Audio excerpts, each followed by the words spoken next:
Então, ó, quais são as três peças que eu já consegui o equivalente de corrente alternada delas? O capacitor, quando eu vou transformar ele do ponto de vista de corrente alternada, em que ele se transforma? Eu vou pegar o circuito aqui, ó. Vou pegar esse circuito aqui. Eu quero transformar esse circuito em algo que seja... como é que esse sinal vê esse circuito? Primeiro elemento que eu tenho aqui é esse capacitor. Como é que esse sinal vê esse capacitor? Se ele for calculado adequadamente, a reatância capacitiva é muito baixa e eu posso considerar um curto-circuito. Então, este capacitor já virou um curto. E este capacitor aqui?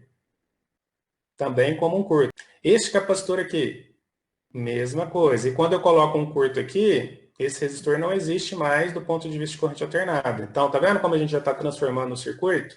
Então, esse resistor ele some, porque eu tenho aqui um curto em paralelo com o resistor, prevalece o curto. Do ponto de vista de corrente alternada. Do ponto de vista de corrente contínua, ele continua existindo, e quem não existe é o capacitor. Tá?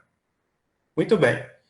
Os resistores, do ponto de vista de corrente alternada e corrente contínua, eles não alteram, porque a variação deles continua sendo a mesma. Tanto faz se eu estou aplicando um sinal contínuo alternado, eles continuam tendo o mesmo valor. A corrente deles vai ser proporcional à tensão aplicada, então não muda nada. Então, permanecem esses resistores todos aqui. Tá? O valor, inclusive, fica igual. Só esse resistor que some, porque eu tenho um curto em paralelo com ele. Se eu não tivesse esse curto, ele estaria também no circuito, do mesmo jeito que os outros. Tá bom? Bom, esse resistor de saída também continua o mesmo, ou seja, ele não some. Se eu pegar esse transistor aqui, esse transistor no modelo T, ele ficaria dessa forma. Eu poderia transformar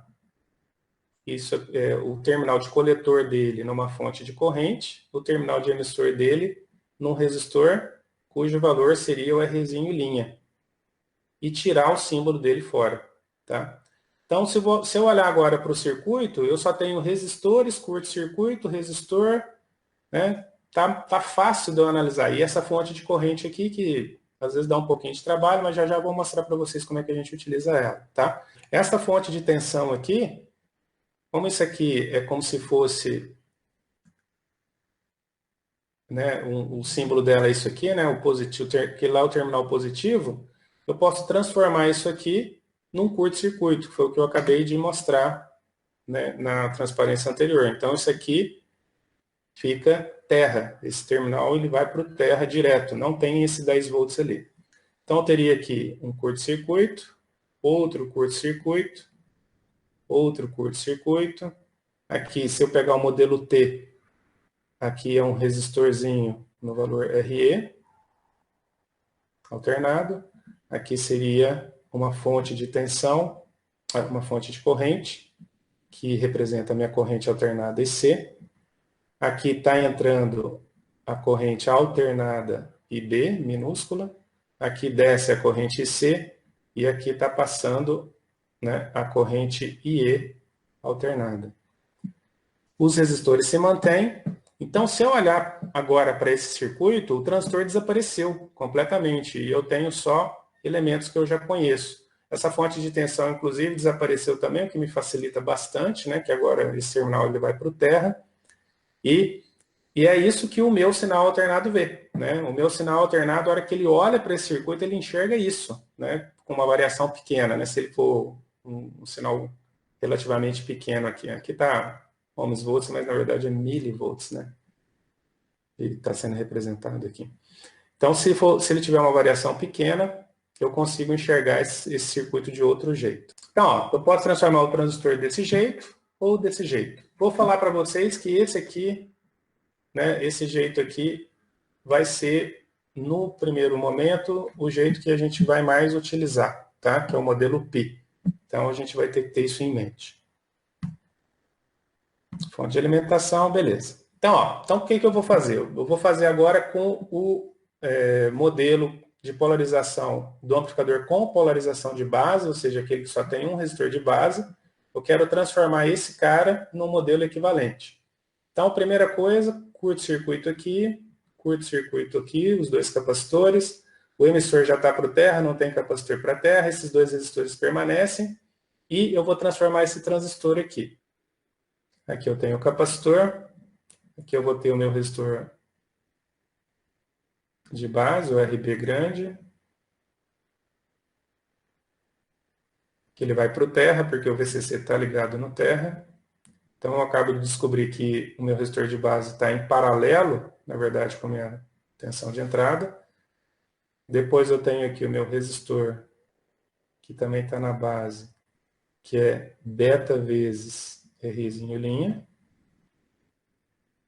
que é aquele que é o resistor CA, que aparece dentro do meu transistor. Então, aqui já foi, o resistorzinho que estava aqui, né, que era o beta vezes Rzinho linha, ele também já foi. Então, aqui a gente só tem uma fonte de corrente IC, que está ligado no meu emissor, que está ligado no terra.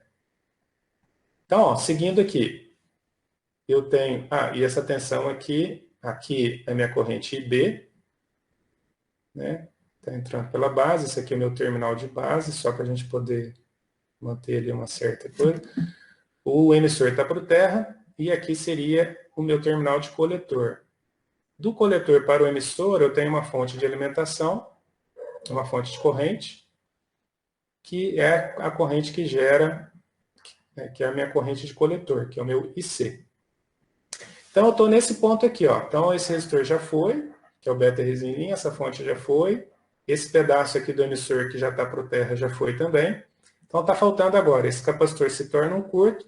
E aí, o que eu tenho? No coletor, eu tenho dois resistores ligados. Tá? Eu tenho o resistor RC e o resistor RL.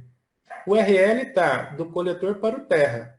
Então, está fácil de eu representar aqui. Ó. Então, ele vai daqui para o terra. Tá? Esse é o meu RL. E o RC? O RC está ligado no VCC, só que o VCC a gente já viu que está ligado para o terra, do ponto de vista de corrente alternada. Portanto, eu tenho também o RC em paralelo aqui com a minha fonte de corrente. Então, no fundo, pessoal, olha que legal. Esse circuito complicado ali de cima, ele se transforma em um circuito simples, né? Aqui não tem conexão entre esses dois pontos, porque realmente não tem mesmo, né?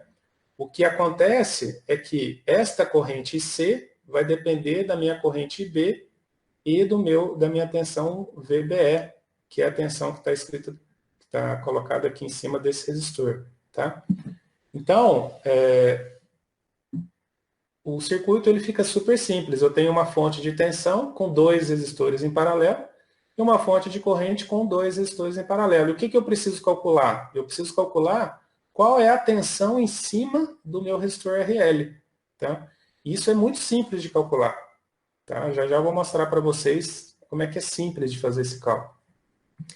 Muito bem, então é mais ou menos esse que é o circuito equivalente. Eu vou apagar aqui, que agora fica mais bonitinho, né? Já está tudo arrumadinho aí. Então, este circuito de cima, visto por um sinal alternado, se transforma nesse circuito. Ele tem dois pedaços, mas na verdade é um circuito só, porque o terra interliga todo mundo, né? Como se eu tivesse um fio aqui para todo mundo.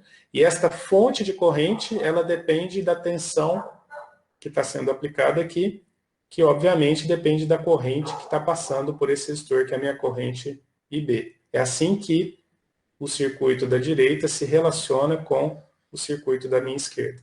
Tá? E o meu objetivo agora é calcular essa tensão aqui. Se eu conseguir calcular esta tensão aqui dividida por essa tensão aqui, eu consigo calcular o ganho desse amplificador. Tá? Então agora eu só tenho elementos conhecidos, muito simples, né? Muito mais fáceis de lidar do que um componente não linear que a gente... Se você colocar isso em equações de circuito, você vai ter equações não lineares de difícil solução. Tá bom? O circuito que a gente vai utilizar não é esse, porque esse aqui é um circuito que tem uma certa instabilidade. A gente vai utilizar o polarização por divisor de tensão. O que muda, pessoal? O que vocês acham que muda em relação ao circuito anterior aqui? Ó? Se vocês compararem os dois circuitos, e se a gente considerar que esse capacitor é um curto para o terra, a única diferença do ponto de vista de corrente alternada dele é que um circuito tem esse resistor e o outro circuito não tem esse resistor. Ao invés de eu ter só um resistor de base, quando eu tenho dois, ele vai ficar em paralelo, né? Esses dois resistores aqui em paralelo são os resistores do próprio circuito, que é o R1 e o R2, e eles estão em paralelo com o meu Rzinho, o beta Rzinho linha, que é o resistor que entra aqui na base, né? E que o emissor está ligado para o terra. Tá? Então, o meu circuito equivalente do polarização por divisor de tensão é este aqui. Ó. Eu tenho 3 resistores em paralelo na entrada e 2 resistores em paralelo na saída.